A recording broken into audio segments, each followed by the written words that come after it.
32वीं पुतली रानी रूपवती की कहानी। सिंहासन 32वीं पुतली रानी रूपवती ने राजा भोज को सिंहासन पर बैठने की कोई रुचि नहीं दिखाते देखा तो उसे अचरज हुआ। उसने जानना चाहा कि राजा भोज में आज पहले वाली व्यग्रता क्यों नहीं है। राजा भोज ने कहा कि राजा विक्रमादित्य के देवताओं वाले गुणों की कथाएं सुनकर उन्हें ऐसा लगा कि इतनी विशेषताएं एक मनुष्य में असंभव है और मानते हैं कि उनमें बहुत सारी कमियां हैं। अतः उन्होंने सोचा है कि सिंहासन को फिर वैसे ही उस स्थान पर गड़वा देंगे जहां से इसे निकाला गया है। राजा भोज का इतना बोलना था कि सारी पुतलियां अपनी रानी के पास आ गई। उन्होंने हर्षित होकर राजा भोज को उनके निर्णय के लिए धन्यवाद दिया। पुतलियों ने उन्हें बताया कि आज से वे भी मुक्त हो गई। आज से यह सिंहासन बिना पुतलियों का हो जाएगा। उन्होंने राजा भोज को विक्रमादित्य के गुणों का आंशिक स्वामी होना बतलाया तथा कहा कि इसी योग्यता के चलते उन्हें इस सिंहासन के दर्शन हो पाए। उन्होंने ये भी बताया कि आज से इस सिंहासन की आभा कम पड़ जाएगी और धरती की सारी चीजों की तरह इसे भी पुराना पड़कर नष्ट होने की प्रक्रिया से गुजरना होगा। इतना कहकर उन पुतलियों ने राजा से विदा ली और आकाश की ओर उड़ गईं। पलक झपकते ही सारी की सारी पुतलियां आकाश में विलीन हो गईं। पुतलियों के जाने के बाद राजा भोज ने कर्मचारियों को बुलवाया तथा गड्ढा खुदवाने का निर्देश दिया। जब मजदूर बुलवाकर गड्ढे खोद डाला गया तो वेद मंत्रों का पाठ करवाकर पूरी प्रजा की उपस्थिति में सिंहासन को गड्ढे में दबवा दिया। मिट्टी डालकर फिर वैसा ही टीला निर्मित करवाया गया जिस पर बैठकर चरवाहा अपने फैसले देता था, लेकिन नया टीला वो चमत्कार नहीं दिखा सका जो पुराने वाले टीले में था। उपसंहार कुछ भिन्नताओं के साथ हर लोकप्रिय संस्करण में उपसंहार के रूप में एक कथा और मिलती है। उसमें सिंहासन के साथ पुनः दबवाने के बाद क्या गुजरा यह वर्णित है। आधिकारिक संस्कृत संस्करण में यह उपसंहार रूपी कथा नहीं भी मिल सकती है, मगर जनसाधारण में काफी प्रचलित है। कई साल बीत गए। वह टीला इतना प्रसिद्ध हो चुका था कि सुदूर जगहों से लोग उसे देखने आते थे। सभी को पता था कि इस टीले के नीचे अलौकिक गुणों वाला सिंहासन दबा पड़ा है। एक दिन चोरों के एक गिरोह ने फैसला किया कि उस सिंहासन को निकालकर उसके टुकड़े टुकड़े कर बेच देना चाहिए। उन्होंने टीले से मीलों पहले एक गड्ढा खोदा और कई महीनों की मेहनत के बाद सुरंग खोदकर उस सिंहासन तक पहुंचे। सिंहासन को सुरंग से बाहर लाकर एक निर्जन स्थान पर उन्होंने हथौड़ों के प्रहार से उसे तोड़ना चाहा। चोट पड़ते ही ऐसी भयानक चिंगारी निकलती थी कि तोड़ने वाले को जलाने लगती थी। सिंहासन में इतने सारे बहुमूल्य रत्न माणिक्य जड़े हुए थे कि चोर उन्हें सिंहासन से अलग करने का मोह नहीं त्याग रहे थे। सिंहासन पूरी तरह सोने से निर्मित था, इसलिए चोरों को लगता था कि सारा सोना बेच देने पर भी कई हजार स्वर्ण मुद्राएं मिल जाएगी और उनके पास इतना अधिक धन जमा हो जाएगा कि उनके परिवार में कई पुरखों तक किसी को कुछ करने की जरूरत नहीं पड़ेगी। वे सारा दिन प्रयास करते रहे मगर उनके प्रहारों से सिंहासन को रत्ती भर भी क्षति नहीं पहुंची। उल्टे उनके हाथ चिंगारियों से झुलस गए और चिंगारियों को बार बार देखने से उनकी आंखें दुखने लगी। वे थक कर बैठ गए और सोचते सोचते इस नतीजे पर पहुंचे कि सिंहासन भुतहा है। भुतहा होने के कारण ही राजा भोज ने इसे अपने उपयोग के लिए नहीं रखा। महल में इसे रखकर जरूर ही उन्हें कुछ परेशानी हुई होगी, तभी उन्होंने ऐसे मूल्यवान सिंहासन को दोबारा जमीन में दबवा दिया। वे इसका मोह राजा भोज की तरह ही त्यागने की सोच रहे थे। तभी उनका मुखिया बोला कि सिंहासन को तोड़ा नहीं जा सकता, पर उसे इसी अवस्था में उठाकर दूसरी जगह ले जाया जा सकता है।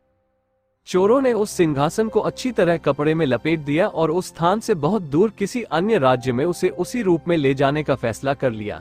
वे सिंहासन को लेकर कुछ महीनों की यात्रा के बाद दक्षिण के एक राज्य में पहुंचे। वहां किसी को उस सिंहासन के बारे में कुछ पता नहीं था। उन्होंने जौहरियों का वेश धरकर उस राज्य के राजा से मिलने की तैयारी की।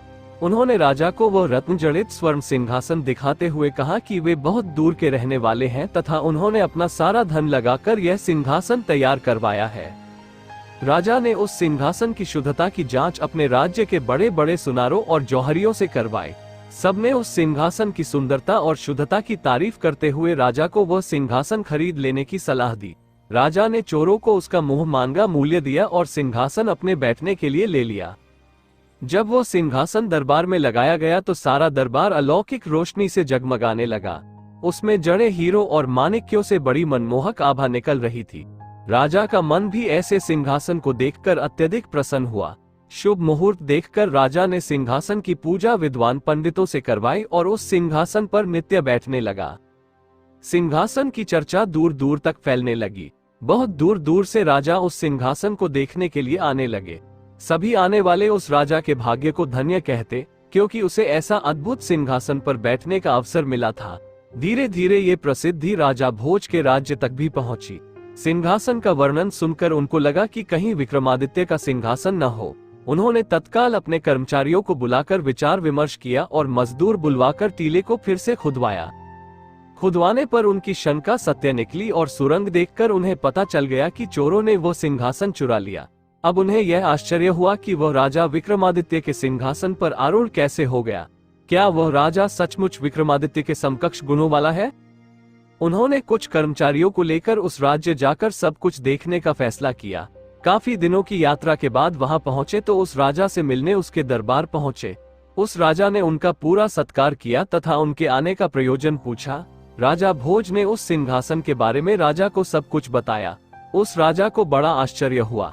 उसने कहा कि उसे सिंहासन पर बैठने में कभी कोई परेशानी नहीं हुई। राजा भोज ने ज्योतिषियों और पंडितों से विमर्श किया तो वे इस निष्कर्ष पर पहुंचे कि हो सकता है कि सिंहासन अब अपना सारा चमत्कार खो चुका हो। उन्होंने कहा कि हो सकता है कि सिंहासन अब सोने का न हो तथा रत्न और माणिक्य कांच के टुकड़े मात्र हों। उस राजा ने जब ऐसा सुना तो कहा कि यह असंभव है। चोरों से उसने उसे खरीदने से पहले पूरी जांच करवाई थी, लेकिन जब जौहरियों ने फिर से उसकी जांच की तो उन्हें घोर आश्चर्य हुआ। सिंहासन की चमक फीकी पड़ गई थी तथा वह एकदम पीतल का हो गया था।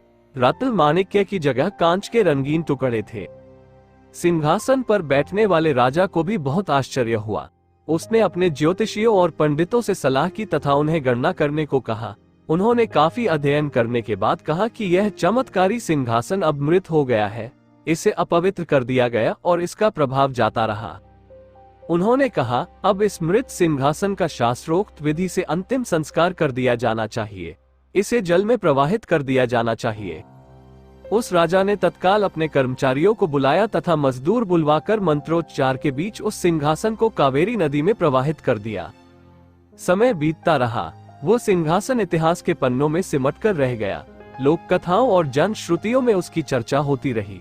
अनेक राजाओं ने विक्रमादित्य का सिंहासन प्राप्त करने के लिए कालांतर में एक से बढ़कर एक गोताखोरों को तैनात किया और कावेरी नदी को छान मारा गया, मगर आज तक उसकी झलक किसी को नहीं मिल पाई। लोगों को विश्वास है कि आज भी विक्रमादित्य किसी खूबियों वाला अगर कोई शासक हो तो वो सिंहासन अपनी सारी विशेषताओं और चमक के साथ बाहर आ जाएगा।